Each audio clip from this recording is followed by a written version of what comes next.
8장 1절부터 11절까지 말씀 통해서 비판의 돌을 내려놓을 때 부흥이 옵니다 라는 제목으로 말씀 함께 나눕니다. 어떤 부부가 이런 규칙을 서로 정했습니다. 손은 잡되 깍지는 끼지 않는다. 팔짱은 끼되 포옹은 하지 않는다. 잘 때는 침대 위와 아래로 나뉜다. 달링, 허니, 여보 이런 호칭은 사용하지 않는다. 커플티를 입지 않는다. 이 규칙을 어기면 1억 1천만 원의 벌금을 부과한다. 부부는 이 규칙을 문서로 작성하여 냉장고 문에 붙여 놓았습니다. 부부 사이에 어떻게 이런 규칙을 정하고 또 이런 규칙을 지킬 수 있을까 하는 생각이 들겠지만 이 규칙은 실제 부부가 아니라 가상 부부가 정한 규칙입니다. 오래전에 TV에서 가상 결혼 프로그램이 유행했던 적이 있었습니다. 그때 한 개그맨 커플이 가상 부부로 출연하게 되었는데 사랑으로 맺어진 관계가 아니다 보니 혹시 모를 불상사를 막기 위해 여러 규칙들을 정했던 것입니다. 만약 진짜 부부가 여러 규칙들을 정해놓고 생활한다면 어떨 것 같습니까? 부부 사이에 반드시 지켜야 할 규율과 금지 조항이 있다면 그 가정 안에서 편안함과 안식을 누릴 수 있겠습니까? 엄격한 규율이 있는 관계는 자유가 없고 또 분위기가 경직되어서 살아도 사는 것 같지 않은 숨막히는 관계가 될 것입니다. 진짜 부부는 규칙을 정해놓지 않습니다. 이유는 진짜 부부는 사랑으로 맺어졌기 때문입니다. 프로그램으로 맺어진 가상 부부에게는 규칙이 있어도 진짜 부부는 규칙이 없습니다. 규칙이 없어도 가정이 잘 돌아가고 그 안에 편안함과 화목이 있기 때문입니다. 그래서 사랑이 있는 곳에는 규칙이 많지 않습니다. 사랑이 있는 곳에는 배려와 양보, 용서와 헌신이 있기에 규칙이 없어도 관계를 이어가는데 아무런 문제가 발생하지 않습니다. 하지만 사랑이 없는 곳에는 규칙이 많습니다. 배려와 양보가 없고 용서와 헌신이 없기에 규칙마저 없으면 그 공동체가 돌아가지 않으니 사랑이 없는 곳에는 언제나 엄격한 규칙과 규율이 존재합니다. 그래서 사랑과 규칙은 반비례합니다. 사랑이 많으면 규칙이 줄어들고 사랑이 식으면 규칙은 늘어납니다. 교회도 마찬가지입니다. 사랑이 넘치는 교회는 규칙과 규율이 별로 없습니다. 하지만 사랑이 식은 교회는 규칙과 규율이 엄격합니다. 사랑으로 돌아가는 교회와 규칙과 규율로 움직이는 교회, 여러분들은 이 두 교회 중 어떤 교회를 다니고 싶으십니까? 사랑으로 돌아가는 교회는 생명력이 넘칩니다. 누군가 실수를 해도 그럴 수 있지, 내가 도와줄게 라고 말하며 상대방의 부족함을 품어줍니다. 사랑이 넘치는 교회는 규칙보다 용서가 앞서기에 성도들의 표정에는 안도감이 있고 마음껏 도전하고 실패할 수 있는 자유가 있습니다. 그런 교회는 사람이 떠나지 않고 오히려 상처 입은 사람들이 모여듭니다. 사랑이 있는 교회는 세상에서 지친 사람들이 평안과 안식을 경험할 수 있기에 사랑 넘치는 교회에 사람들이 모여듭니다. 하지만 규칙으로 움직이는 교회는 언제나 긴장감이 흐릅니다. 법과 원칙을 앞세워 누가 잘못했나, 누가 규칙을 어겼나를 먼저 살피니 사람들은 실수하지 않기 위해서라도 숨어버립니다. 규칙이 많은 교회는 용서보다 정죄가 앞서고 회복보다 책망이 우선됩니다. 깨끗한 교회를 만들겠다는 취지로 여러 규칙들을 세웠겠지만 그런 교회에는 사람이 모이지 않습니다. 날카로운 비판과 엄격한 기준이 있는 곳에는 상처받은 영혼들이 쉴 곳이 없기 때문입니다. 교회는 법원이 아닙니다. 교회는 법원이 아니라 병원이고 가정입니다. 교회는 잘잘못을 가리고 판결을 내리는 곳이 아니라 아픈 사람을 살리고 안식을 주는 곳이라는 말씀입니다. 능력 중심, 성과 위주로 돌아가는 세상 속에서 사람들이 지치고 상처받아 교회를 찾아왔는데 교회가 법원처럼 잘못을 지적하고 판단한다면 그 교회에 부흥이 있겠습니까? 병원처럼 상처받은 영혼을 치유해주는 교회, 가정처럼 안식과 쉼을 주는 교회, 그런 교회에 부흥이 있는 것입니다. 부흥은 흠이 없이 완벽한 곳에서 일어나는 게 아닙니다. 다시 말씀드립니다. 교회 부흥은 교회가 완벽해져야 일어나는 게 아닙니다. 교회가 흠이 많아도 그런 흠을 사랑과 용서로 덮어주는 그런 교회에 부흥이 일어납니다. 그래서 교회는 완벽한 곳이 되기보다는 사랑과 용서가 가득한 곳이 되어야 합니다. 완벽한 교회가 건강한 교회가 아니라 사랑과 용서가 가득한 교회가 건강한 교회이기 때문입니다. 우리 교회는 어떤 교회입니까? 신앙생활 하시면서 우리 교회의 분위기를 느껴보셨을 텐데, 우리 교회는 법원과 같은 교회입니까? 아니면 병원과 같은 교회입니까? 우리 교회는 완벽이 목표인 교회입니까? 아니면 사랑과 용서를 추구하는 교회입니까? 교회는 완벽한 교회가 좋은 교회가 아니라 사랑과 용서가 가득한 교회가 좋은 교회입니다. 오늘 본문에 보면 간음중에 잡힌 여인에게 돌을 던지려는 자들이 있습니다. 서기관과 바리새인들이 간음중에 잡힌 여인을 예수님께 끌고 왔습니다. 가늠한 여인을 예수님께 데리고 온 이유는 예수님을 고발할 조건을 찾기 위해서였습니다. 5절 말씀에 모세는 율법에 이러한 여자를 돌로 치라 명하였거니와 선생은 어떻게 말하겠나이까? 이 질문은 함정이 있는 질문이었습니다. 만약 예수님이 돌로 치라고 말하면 예수님은 로마법을 어기게 되는 것입니다. 유대인은 사형 집행 권한이 없기 때문에 만약 예수님이 돌로 치라고 말씀하시면 예수님은 고발당할 수 있는 상황이었습니다. 또한 돌로 치지 말라고 말하면 예수님은 율법을 부정하는 자가 됩니다. 그러면 예수님은 율법을 파기하는 자, 이단자라고 몰려 종교재판을 받게 됩니다. 어느 쪽을 선택해도 예수님은 함정에 걸려들 수밖에 없는 상황이었습니다. 이때 예수님께서 몸을 굽혀 손가락으로 땅에 글을 쓰셨고 사람들에게 너희 중에 죄 없는 자가 먼저 돌로 치라라고 말씀하셨습니다.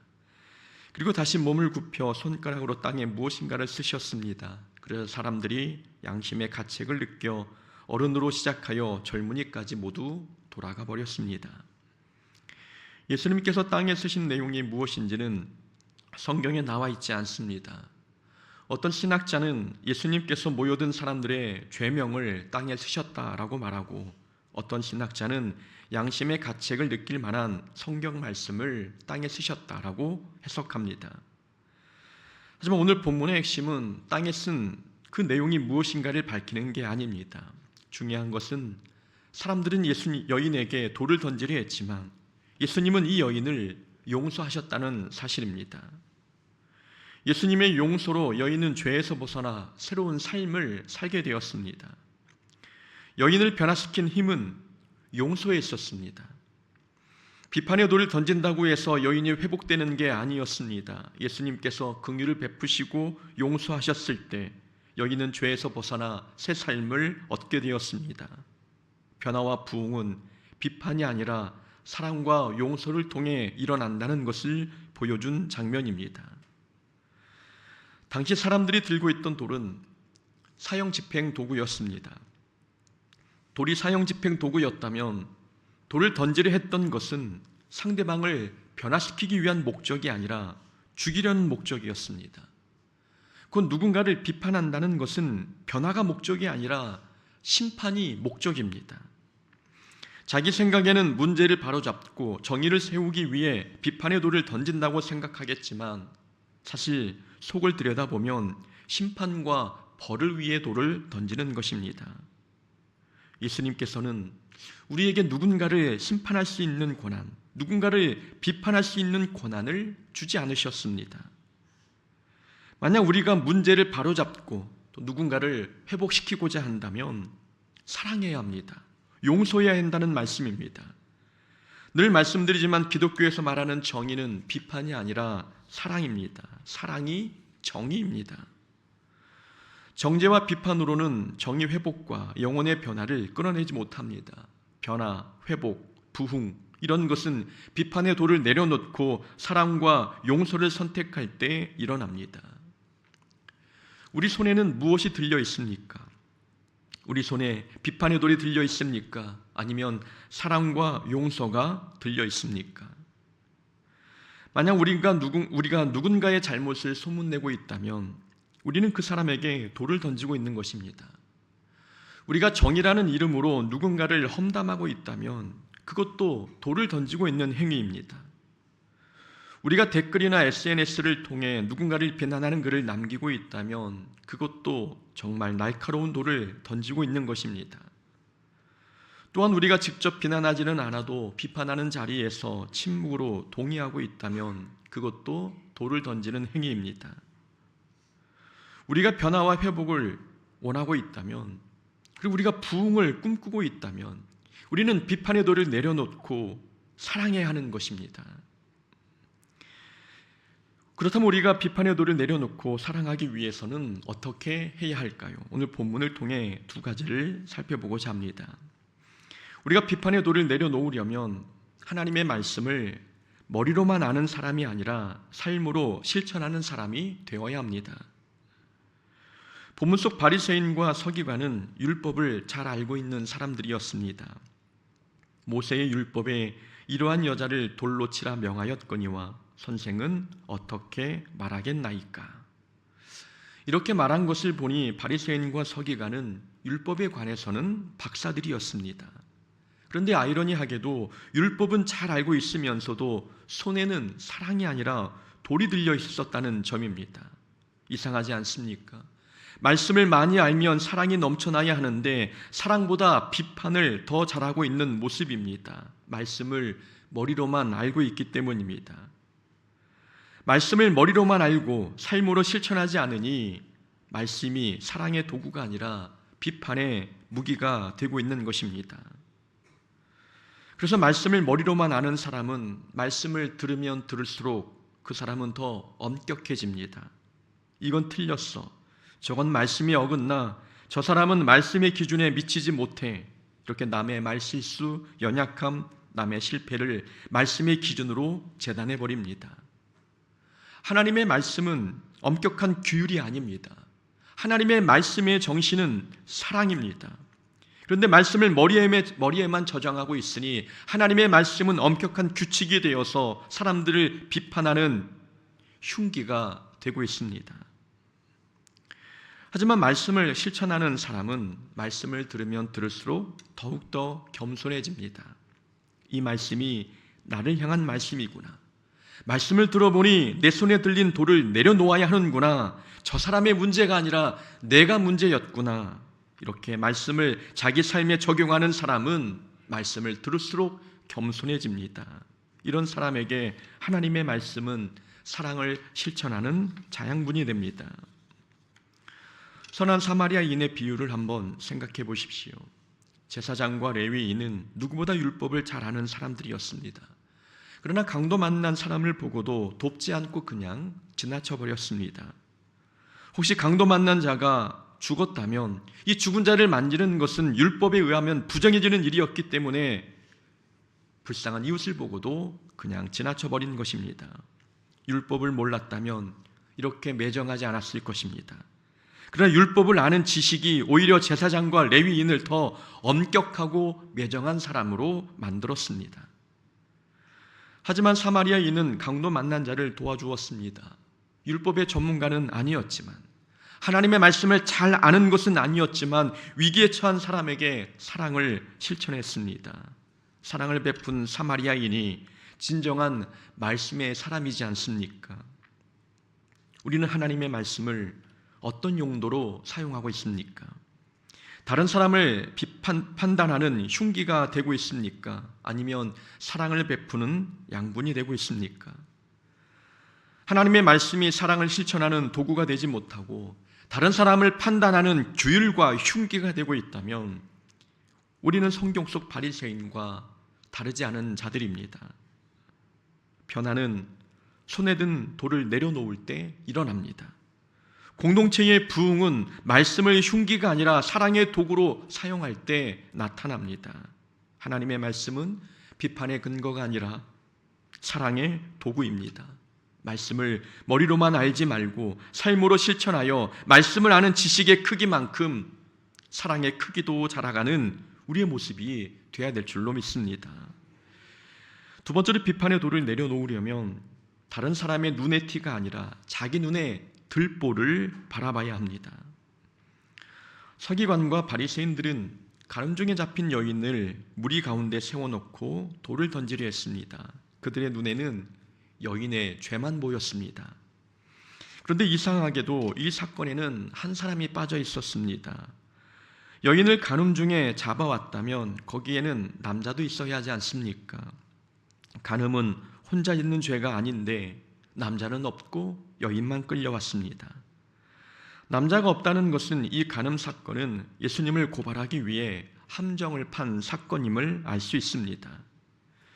주석에 따르면 바리새인과 서기관은 한 남자와 작전을 세워 여인을 간음의 덫에 걸리게 했습니다. 그리고 간음 현장을 덮쳐 남자는 풀어주고 여인만 예수님께 데리고 왔습니다. 예수님께서 이 사건을 어떻게 판결하실지 그 판결을 빌미로 예수님을 고발하기 위함이었습니다. 종교 지도자들은 자기들의 목적을 이루기 위해서라면 한 여자의 인생이 어떻게 되든 상관하지 않았습니다. 악하고 교활하며 위선적인 모습이지 않습니까?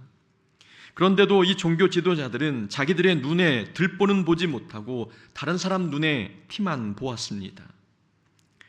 예수님께서 몸을 굽혀 땅에 글을 쓰셨습니다. 그리고 너희 중에 죄 없는 자가 먼저 돌로 치라 말씀하셨습니다. 예수님의 이 말씀은 다른 사람의 죄만 보지 말고 너희 자신의 죄를 보라는 뜻입니다. 남의 죄를 따지기 전에, 남의 죄를 비판하기 전에 먼저 우리 안에 있는 죄부터 직면하라고 말씀하신 것입니다. 그러자 사람들이 양심의 가책을 느껴 돌을 내려놓고 돌아갔습니다. 자기 죄가 눈에 보이니, 내 죄가 내 눈에 보이니 감히 다른 사람을 비난할 수 없었던 것입니다. 사람은 자기 죄가 보이면 다른 사람을 비난하지 못합니다. 나단 선지자가 다윗의 죄를 지적하기 전까지 다윗은 어린 암양을 빼앗아간 사람을 비난했습니다. 그 사람은 죽어 마땅하도다. 그 사람은 죽어 마땅하도다라고 말할 정도로 다윗은 의분을 표출하기도 했습니다. 그러나 나단 선지자가 당신이 그 사람입니다라고 지적하자 다윗은 비난을 멈추고 회개했습니다. 자기 죄가 눈에 보이니 다른 사람을 비난할 수 없었던 것입니다. 그래서 우리는 하나님의 말씀의 방향을 밖이 아니라 안으로 돌려야 합니다. 하나님의 말씀을 들었을 때 그 말씀의 거울을 다른 사람에게 비추지 말고 자신의 모습을 비춰봐야 한다는 말씀입니다. 말씀의 거울을 통해 자기의 죄를 발견하면 다른 사람에게 돌을 던질 수 없기 때문입니다. 이솝 우화에 두 개의 자루 이야기가 있습니다. 모든 사람은 두 개의 자루를 메고 다닌다고 합니다. 하나는 앞에, 다른 하나는 등 뒤에 맵니다. 두 자루 모두 결점으로 가득 차 있는데 앞에 있는 자루에는 다른 사람의 결점이 들어있고 등 뒤에 있는 자루에는 자기의 결점이 들어있습니다. 그래서 사람들은 평생 살아가면서 등에 있는 자기의 결점은 보지 못하고 앞에 있는 다른 사람의 결점만 보며 산다고 이야기합니다. 이 이솝 우화는 자기 눈에 들보는 보지 못하고 다른 사람 눈에 티만 본다고 하는 이 성경 말씀과 맥을 같이 하고 있지 않습니까? 우리 손에 들려있는 비판의 돌을 내려놓으려면 우리는 우리 눈에 있는 들보를 봐야 합니다. 관계 속에서 갈등이 생기면 다른 사람을 먼저 탓하지 말고 자기의 모습을 먼저 돌아봐야 합니다. 이것이 내 눈에 들보를 보는 훈련입니다. 누군가를 미워하는 마음이 있다면 상대방의 잘못이라고 단정 짓기 전에 자기의 신앙 상태를 먼저 점검해야 합니다. 내 감정에 화가 올라오고 있다면 다른 사람 때문이라고 생각하기 전에 먼저 자기의 신앙생활을 점검해야 합니다. 내가 성령 충만이 고갈된 것은 아닌지, 내 안에 말씀이 부족한 것은 아닌지, 기도가 준비되어 있지 않은 것은 아닌지 자기의 모습을 먼저 돌아봐야 합니다. 자기의 모습을 먼저 돌아볼 때 자기 눈에 들보를 보게 되고 내 눈에 들보를 보게 된다면 비판의 돌을 내려놓을 수 있게 되는 것입니다. 회복은 비판에서 시작되지 않습니다. 회복은 사랑에서 시작됩니다. 부흥도 비판의 돌을 내려놓고 용서를 실천하기 시작할 때에 일어나는 것입니다. 우리는 특별 새벽 기도회를 통해서 변화와 부흥을 경험하기 위해 어떻게 해야 하는지를 살펴보았습니다.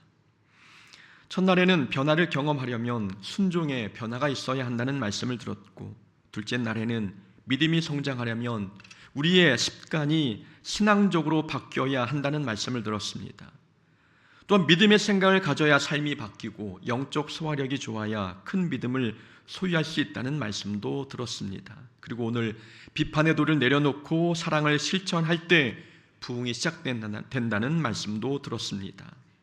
순종의 변화, 습관의 변화, 생각의 변화, 영적 소화력의 변화, 그리고 비판하는 모습에서 사랑하는 모습으로의 변화. 올 한 해 우리에게 이런 변화가 일어나기를 소망합니다.